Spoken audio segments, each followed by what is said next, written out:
Are you looking to find and replace data that lives inside of Airtable? Well, if so, this is the video for you because we are going to be going step by step through a couple of different ways that you can find and replace data en masse inside of Airtable. So if that's of interest, stick around and let's get into it.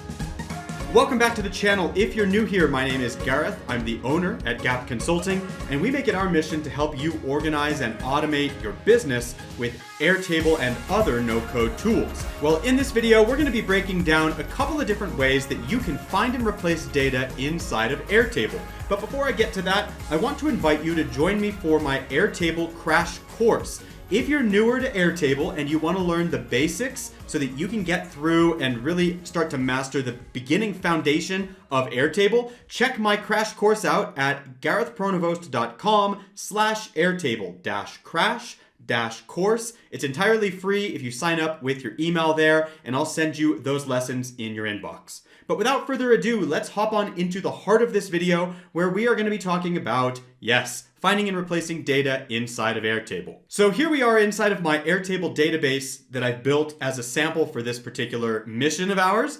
And so let's just break down a couple of different things we're looking at. We have a name here, and this is just a text field. I have here a title, and this is a single select field. So if we open this up, we'll see that I've provided us with 4 different example titles: Mr., Ms., Doctor, Sergeant, whatever. Fill out as many different options or imagine as many different options as you want. Then over here we have an email field. This is similar to a text field where it's taking an input of data. It's just formatted differently, right? In this case, it's formatted as an email instead of as plain text. And then lastly, we have a phone number field. And here in the phone number field, same kind of idea. It's a text field, but it's formatting that text to look like a phone number. So here we have essentially 3 different text input fields, that is name, email, and phone number. And then we have the one slightly different field, which is a single select field, which has the 4 different options that we've provided.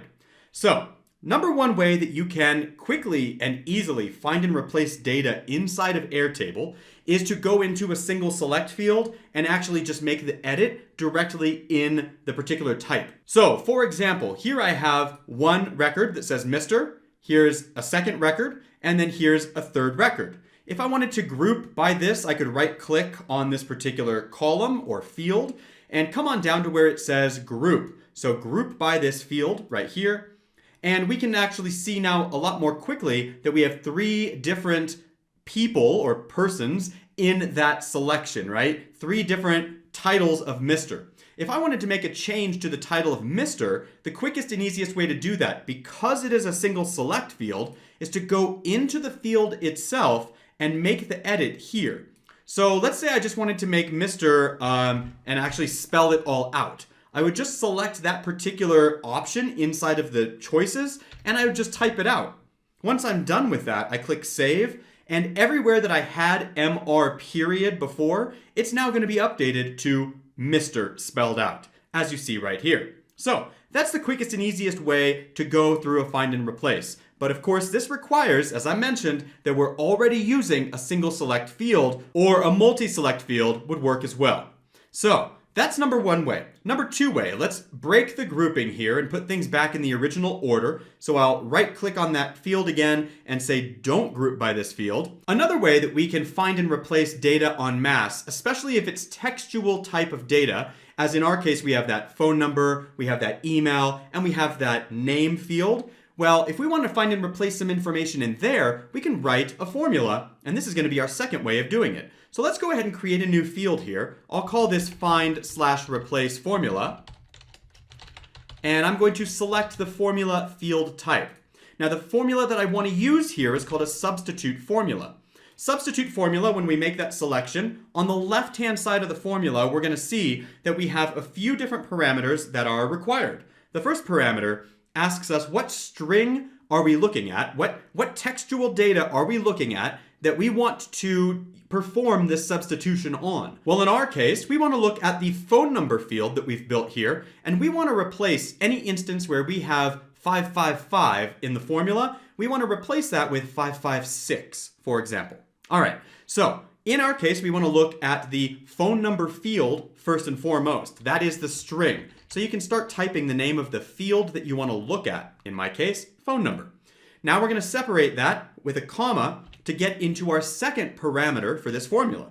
The second parameter, looking over here to the side, we're looking for the old text. So the old text that we're looking for, and we're going to replace it with new text. So inside of either single or double quotes, we need to bring in that string that we're looking for, the old text. I'll use single quotes here, and I simply type out 555, and then of course make sure that you close out those quotes as well.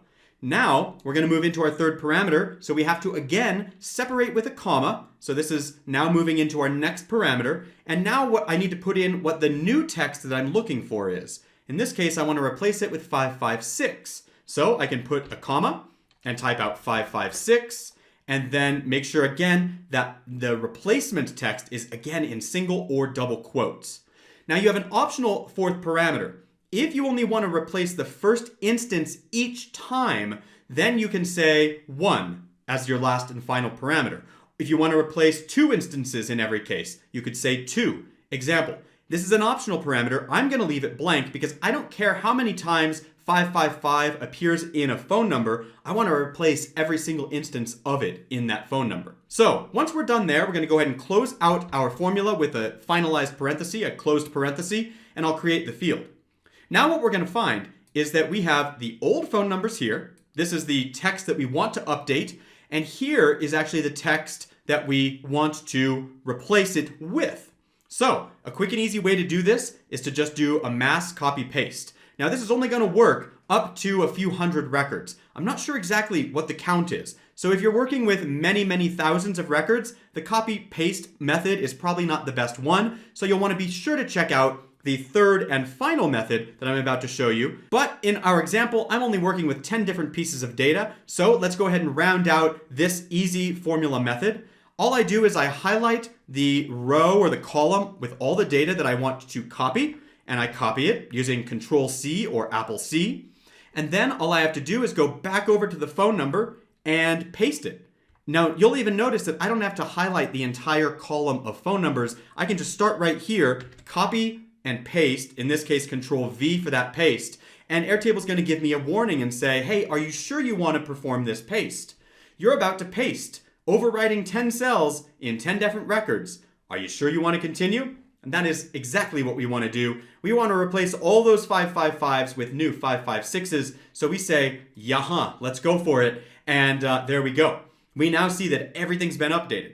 Now, one of the reasons I really like this approach, the copy-paste approach, is because if we make a mistake, it's just a keystroke away. We can say Control-Z. Let's do that now. Control-Z automatically brings back everything before we performed that last paste. If we made a mistake again and we actually liked the paste and we want to paste that data in, now I can Control-Y. Redo, right? Redo the action that I just undid, and there we go, it's back again. 556 in place of every 555. So again, I really like this method because it gives us a lot of flexibility, especially with that copy-paste functionality, where we can go back in and say, oh, I made a mistake. Let's go ahead and pull that data back. If we look at any of this data, by the way, if we expand upon this, we also get to see who made the edit. So you can see that Gareth, me right here, there's my little logo inside of Airtable, my avatar insignia.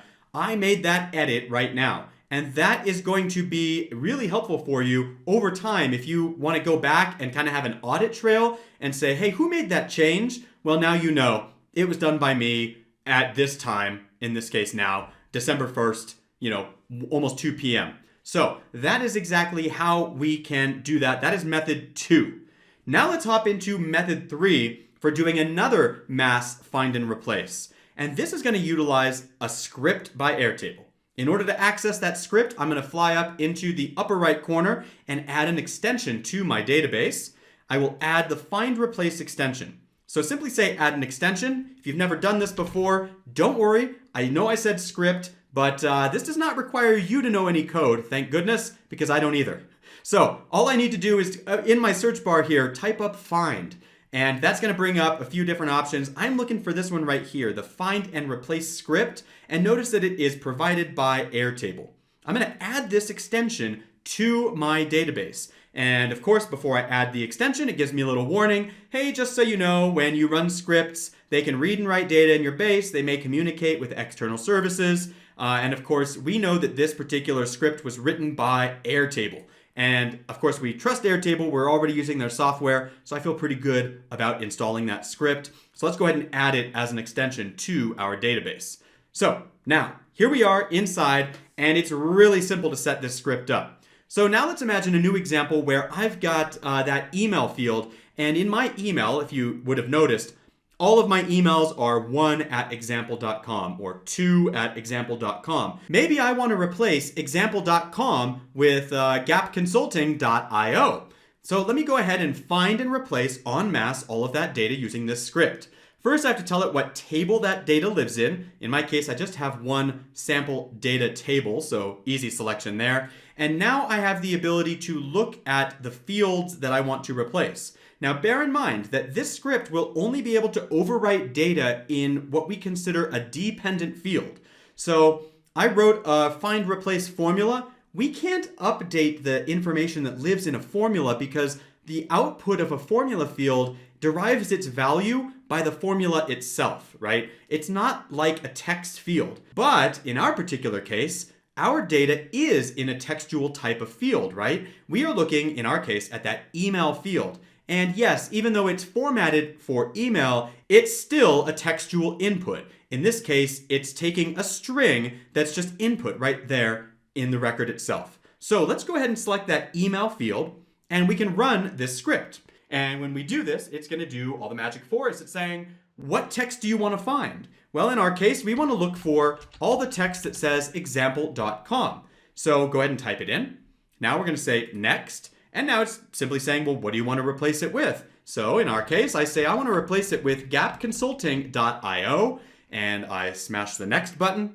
And now this is a really nice feature of the script. It gives me a breakdown of all the stuff.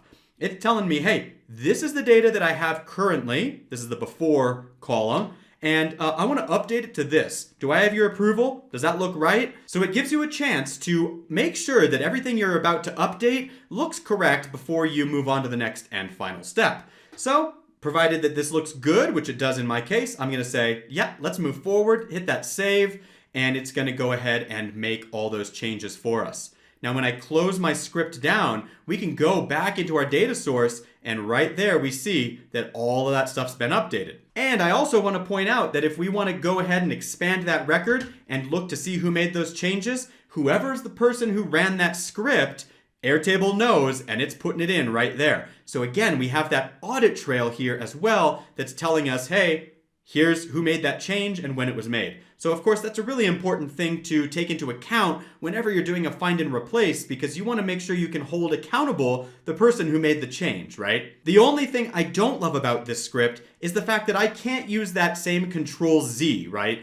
When a script runs, it's not the same as like a copy-paste of data inside of the database, which was our second method. And so in this particular case, if I hit Control-Z and try to undo any of those changes, it's not doing anything. It's not undoing the last change that the script made. But you might notice that it's making changes to the phone number because those were the last things that I updated myself without using a script. So again, the thing to note here is when you use a script, you cannot use a Control-Z to undo all that information, right? So instead, if you made a mistake, you'd actually have to go back into the script, run it again, and tell it this time, oh man, I made a mistake. Everywhere that I have gapconsulting.io, now I need to replace it with example.com, which is what it was before we ran the script the last time. Go ahead and click next, preview your changes, say save, and then of course we're good to go and everything's been updated. So there you have it, a few different options for you to do a find and replace inside of Airtable.